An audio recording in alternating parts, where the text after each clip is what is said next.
Pelajaran pertama yang dapat kita ambil dari Nabi Ibrahim alaihissalam, bahwa kita akan berhadapan dengan orang-orang yang terdekat dengan kita. Betapa banyak anak-anak muda yang hijrah, bertaubat, sebelumnya jahat, maksiat, lalu kemudian mendapat hidayah. Ujian pertama berhadapan dengan ibu yang melarang anaknya untuk memakai hijab. Ujian pertama, ayah yang sudah merasa sudah menyekolahkan, mendidik anak, mendapat pekerjaan di bank konvensional dengan gaji dan nama yang besar. Lalu kemudian ketika anak bertaubat, berhijrah, mereka tidak setuju. Saat itu anak mesti mengambil pelajaran Nabi Ibrahim alaihissalam. Nabi Ibrahim tidak berkata kasar. Nabi Ibrahim berkata, "Sa'astaghfiru laka rabbi." Ibu yang melarang untuk berhijab, aku akan memintakan ampun kepada Allah untukmu. Ayah yang melarang anak untuk keluar dari bank konvensional, aku akan memintakan ampunan kepada Allah untukmu. Innahu kana bi hafiya. Allah akan mengampuni segala dosa-dosa.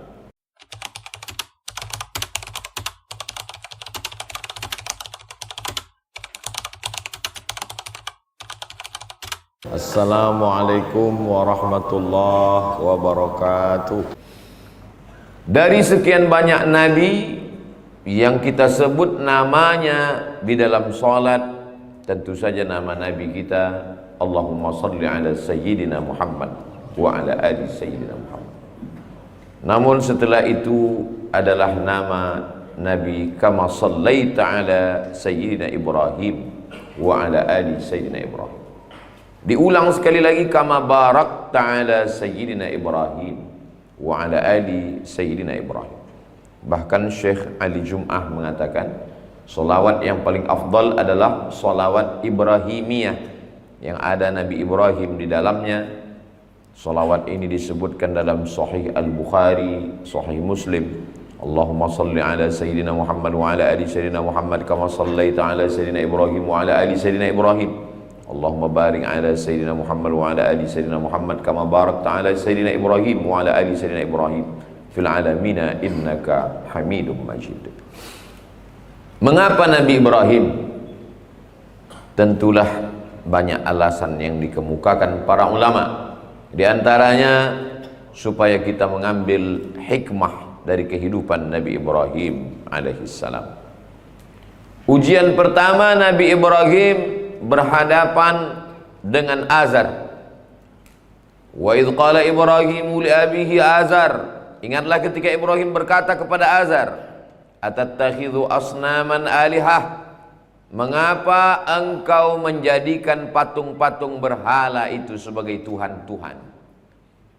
Apa jawab Azar? La illam tantahi, kalau kau tidak berhenti menceramahi aku, melarang aku, la arjumannaka, aku akan melemparmu pakai batu sampai mati. Wahjurni maliya, tinggalkan aku untuk selamanya. Bermusuhan dengan lawan itu biasa, berkelahi dengan musuh itu pun biasa. Tapi mesti menghadapi ayah sebagai asal kejadian, penyebab wujud ke atas dunia setelah ciptaan Allah. Maka sesungguhnya itulah yang dihadapi oleh Nabi Ibrahim alaihissalam. Ketika kata-kata Azar itu amat sangat kasar, la arjumannaka, aku akan lempar engkau pakai batu sampai mati. Wahjurni maliya, tinggalkan aku. Apakah Nabi Ibrahim membalas, menjawab dengan kata-kata kasar? Perhatikan jawaban Nabi Ibrahim alaihissalam. Sa'astaghfiru laka rabbi, aku akan memintakan ampun kepada Tuhan. Allah akan mengampunimu dengan permohonanku kepadanya. Innahu kana bi hafiyya, karena sesungguhnya aku dekat dengan Allah dan dia akan memperkenankan doa-doaku. Pelajaran pertama yang dapat kita ambil dari Nabi Ibrahim alaihissalam, bahwa kita akan berhadapan dengan orang-orang yang terdekat dengan kita. Betapa banyak anak-anak muda yang hijrah, bertaubat, sebelumnya jahat, maksiat, lalu kemudian mendapat hidayah. Ujian pertama berhadapan dengan ibu yang melarang anaknya untuk memakai hijab. Ujian pertama, ayah yang sudah merasa sudah menyekolahkan, mendidik anak, mendapat pekerjaan di bank konvensional dengan gaji dan nama yang besar. Lalu kemudian ketika anak bertaubat, berhijrah, mereka tidak setuju. Saat itu anak mesti mengambil pelajaran Nabi Ibrahim alaihissalam. Nabi Ibrahim tidak berkata kasar. Nabi Ibrahim berkata, sa'astaghfiru laka rabbi. Ibu yang melarang untuk berhijab, aku akan memintakan ampun kepada Allah untukmu. Ayah yang melarang anak untuk keluar dari bank konvensional, aku akan memintakan ampunan kepada Allah untukmu. Innahu kana bi hafiya. Allah akan mengampuni segala dosa-dosa. Nabi Muhammad SAW tidak berhadapan dengan ayah dan ibunya, karena risalah datang setelah mereka meninggal dunia. Nabi berhadapan dengan pamannya. Tabbat yada abi lahabin wa tabba ma aghna anhu maluhu wa ma kasab sayasla naran dzata lahab wa imra'atuhu hammalatal hatab fi jidha hablum mim masad. Padahal Abu Lahab adalah paman yang amat sangat baik. Ketika Abu Lahab punya seorang pembantu bernama Suwaibah. Suwaibah diperintahkan untuk menjaga adik iparnya yang bernama Aminah. Tunggu kelahirannya. Nanti kalau dia melahirkan anak, sampaikan kabar bahagia ini ke rumah. Hari yang ditunggu pun datang, kebahagiaan pun tiba. Suwaibah datang memberikan kabar bahwa anak yang dinanti sudah pun wujud ke atas dunia. Wahai paman Abu Lahab, Aminah sudah melahirkan anak. Maka pada saat itu apa kata Abu Lahab? Sejak hari ini engkau tidak lagi menjadi hamba sahaya. Engkau bebas dari perbudakan. Engkau tidak lagi menjadi seorang budak. Engkau bebas, wahai Suwaibah. Begitulah senangnya hati Abu Lahab mendapatkan keponakan bernama Muhammad sallallahu alaihi wasallam yang baru saja dilahirkan oleh Aminah. Kapan Abu Lahab itu marah? Abu Lahab marah setelah Nabi Muhammad SAW mendapatkan wahyu. Dia kumpulkan semua paman-pamannya, bibi-bibinya di depan Bukit Sofa. Lalu Nabi berdiri dan berkata kepada semua penduduk Makkah, wahai penduduk Makkah, andai aku katakan bahwa aku sudah mendapatkan wahyu dari Allah, apakah kalian percaya? Mereka menjawab, kami percaya bahwa di belakang Bukit Sofa, di belakang Jabal Abi Qubais ada musuh yang akan menghantam kota Makkah. Kami percaya, sadaqnaka ya Muhammad. Dari kecil kami sudah menggelar engkau Al-Amin. Tapi kalau engkau katakan engkau mendapat wahyu, malaikat Jibril membawa ayat kepada engkau, maka saat itu apa kata Abu Lahab? Tabban laka ya Muhammad, celakalah engkau. Maka Allah membalas dengan menurunkan ayat tabbat yada abi lahab wa tab, celakalah kedua tangan Abu Lahab. Ma aghna anhu maluhu, hartanya tidak bisa menolong. Wa ma kasab, perbuatan amalnya tidak bisa membantu. Wa imra'atuhu hammalatal hatab, istrinya akan membawa kayu bakar. Karena istri inilah yang membawa berita adu domba memusuhi Nabi beserta dakwah para sahabat radhiyallahu anhum ajmain. Sayasla naran dzata lahab wa imra'atuhu hammalatal hatab fi jidha hablum mim masad. Inilah ayat yang paling sempurna untuk Abu Lahab. Kedua tangannya, pekerjaannya, hartanya, istrinya, semua dilaknat Allah Subhanahu wa taala. Kita semua menghadapi ujian orang-orang terdekat, maka kita mesti berkaca dan melihat bagaimana Nabi Muhammad sallallahu alaihi wasallam dan Nabi Ibrahim alaihi salam. Iyamsaskum qarhun faqad massal qauma qarhum mithluh. Kalau kamu mendapat ujian hidup, maka orang-orang sebelum kamu pun juga mendapatkan ujian. Apa yang kita terima hari ini sesungguhnya sudah dialami oleh Sayyidina Muhammad dan Sayyidina Ibrahim alaihi salam. Selesai berhadapan dengan keluarga, Nabi Ibrahim alaihissalam berhadapan dengan umat manusia. Falamma ra'al qamara bazighan qala hadza rabbi. Ketika melihat bulan tampak terang benderang di tengah malam, Nabi Ibrahim berkata, ini Tuhan. Falamma afala qala la uhibbul afilin. Ketika pada siang hari bulan menghilang, maka dia bukan Tuhan. Lalu kemudian pada siang hari saat melihat, falamma ra'a asy-syamsa bazighatan qala hadza rabbi. Ketika siang hari melihat matahari terang benderang, ini Tuhan. Hadza akbar, ini lebih besar daripada bulan. Falamma afalat, ketika dia menghilang, berarti dia bukan Tuhan. Ada sebagian orang mengatakan Nabi Ibrahim mencari Tuhan. Nabi Ibrahim bukan filosof. Nabi Ibrahim bukan ahli filsafat. Ahli filsafat merenung mencari Tuhan. Sedangkan Nabi adalah orang yang dipilih oleh Allah Subhanahu wa ta'ala. Mereka kenal Allah karena Allah memilih mereka untuk memperkenalkan Allah kepada umat manusia. Lalu kenapa Nabi Ibrahim mengatakan melihat bintang-bintang adalah Tuhan, melihat bulan-bulan adalah Tuhan, melihat matahari-matahari adalah Tuhan? Ketika semuanya menghilang, lenyap, maka mereka bukan Tuhan. Nabi Ibrahim sedang berargumentasi kepada para penyembah bintang. Mereka yang mengatakan bintang itu Tuhan, bulan itu Tuhan, matahari Tuhan. Kalau memang mereka Tuhan, kenapa mereka lenyap? Kenapa mereka hilang? Nabi Ibrahim sedang mengajak mereka berfikir menggunakan akal yang dipikirkan, yang dikirimkan Allah Subhanahu wa ta'ala. Nabi-nabi tidak pernah mencari Tuhan, karena nabi-nabi itu diperkenalkan Allah melalui dirinya sendiri. Allah yang memperlihatkan kuasanya kepada nabi-nabi, lalu nabi itu menjelaskan kepada umat manusia. Allah Subhanahu wa ta'ala mau menunjukkan kepada mereka, para penyembah bintang gemintang, sampai hari ini masih ada manusia yang percaya bahwa takdir manusia terkait dengan hari lahir, bulan lahir. Mereka disebut percaya dengan astrologi.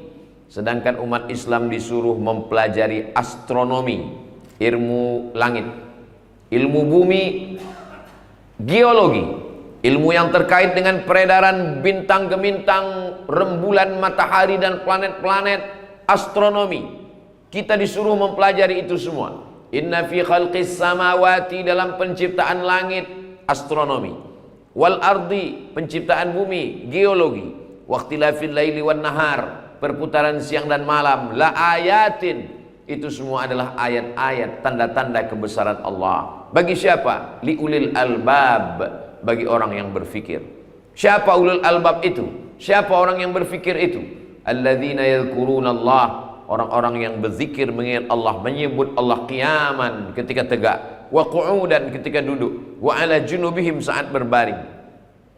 Lalu kemudian mereka mengatakan, Rabbana ma khalaqta hadza batila, tidaklah yang engkau ciptakan ini sia-sia. Subhanak, maha suci engkau. Faqina adzaban nar, selamatkan kami dari azab neraka.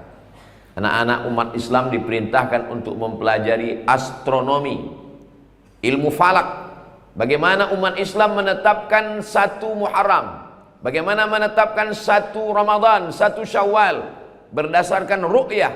Tapi ru'yah mustahil, dia hanya disokong, dibantu dengan ilmu falak, ilmu astronomi, ilmu yang mengkaji tentang peredaran matahari dan bulan.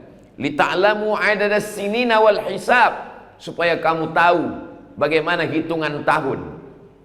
Itulah yang diperintahkan. Adapun yang terkait dengan nasib, kadzdzabal munajjimun walau shadaqu, para ahli perbintangan, ahli nujum itu bohong kalau mereka meramal nasib. Kalaupun kebetulan terjadi, itu hanya kebetulan saja. Orang yang percaya kepada ramalan nasib perbintangan, maka rusaklah akidahnya kepada Allah Subhanahu wa ta'ala. Man atakahinan, siapa yang datang kepada peramal, fasaddaqahu bima yaqul, percaya kepada ramalan, falam tuqbal lahu salatun arba'ina lailah, tak diterima salatnya 40 hari 40 malam. Man ata'arrafan, siapa yang datang kepada peramal, datang kepada dukun, fasaddaqahu bima yaqul, percaya kepada ramalan dukun, percaya kepada ramalan peramal, faqad kafara bima unzila ala Muhammad, maka sesungguhnya dia sudah dianggap kafir terhadap apa yang diturunkan kepada Nabi Muhammad sallallahu alaihi wasallam. Nabi Ibrahim ujiannya adalah berhadapan dengan azar. Selesai ujian dengan azar, berhadapan lagi dengan ujian umat masyarakat yang percaya kepada perbintangan. Sampai hari ini masih ada umat manusia, bahkan orang Islam sendiri pun percaya kepada Allah, tapi juga percaya kepada perbintangan. Nujum diambil dari kata najam. Najam artinya bintang, nujum artinya bintang-bintang. Nasib manusia dikaitkan dengan bintang-bintang. Inna khalaqna kulla syai'in Kami menciptakan segala sesuatu, ditetapkan Allah dengan takdirnya, kuasa Allah. Di antara rukun iman yang keenam, antu'mina bil qadari, percaya kepada takdir, khairihi wa syarrihi, takdir baik dan takdir buruk, kembalikan kepada Allah Subhanahu wa ta'ala. Selesaikah ujian Nabi Ibrahim alaihissalam? Belum. Nabi Ibrahim alaihissalam masih berhadapan lagi dengan umat penyembah berhala. Ketika mereka semua pergi ke kebun kurma, Nabi Ibrahim melihat kesempatan. Nabi Ibrahim mengambil kampak yang besar, dia pergi ke tempat berhala-berhala, dia hancurkan berhala-berhala itu. Lalu kemudian dia gantungkan kampak yang besar itu ke leher berhala yang paling besar. Setelah mereka kembali, mereka melihat puing-puing berhala hancur berserakan. Lalu kemudian mereka berkata, diabadikan dalam Al-Quran, mereka memanggil Nabi Ibrahim alaihissalam. Mereka langsung mengarahkan tuduhan itu kepada Nabi Ibrahim. A'anta fa'alta hadza bi alihatina ya Ibrahim? Engkau yang melakukan ini kepada Tuhan-Tuhan kami wahai Ibrahim? Nabi Ibrahim menjawab, bal fa'alahu kabirhum hadza. Yang melakukan ini adalah Tuhan yang paling besar, berhala yang paling besar. Inilah yang sudah menghancurkan berhala-berhala kecil. Fas'aluhum in kanu yantiqun. Kalau kamu tidak percaya, tanyalah berhala-berhala ini kalau mereka bisa menjawab pertanyaan kalian. Nabi Ibrahim lagi-lagi sedang mengajak manusia untuk menggunakan akal fikirannya. Kalau membela dirinya saja tidak bisa, apalagi membela umat manusia. Kalau membela dirinya dari hancur berhala berkeping tidak bisa, bagaimana dia bisa menolak bala yang menimpa manusia?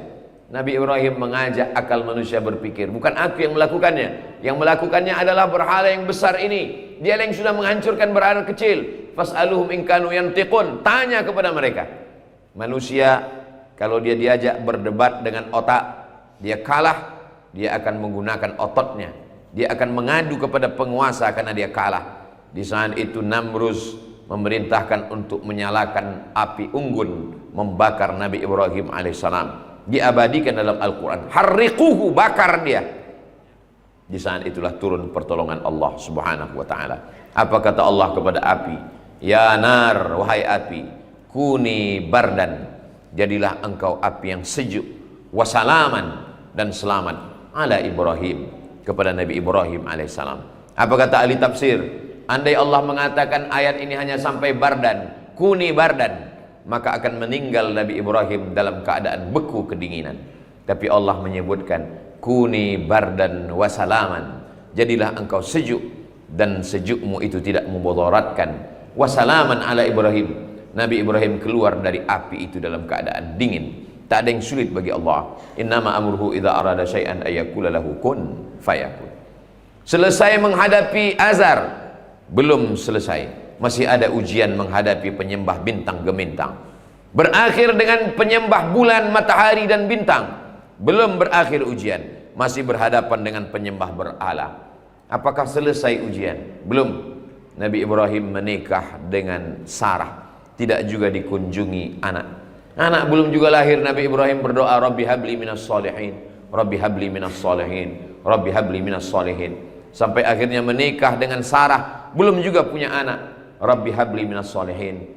Imam Abul Fida Ismail Ibnu Katsir menyebutkan dalam tafsir Al-Quranil Azim, 86 tahun umur Nabi Ibrahim, barulah Allah mengirimkan seorang anak bernama Ismail alaihissalam.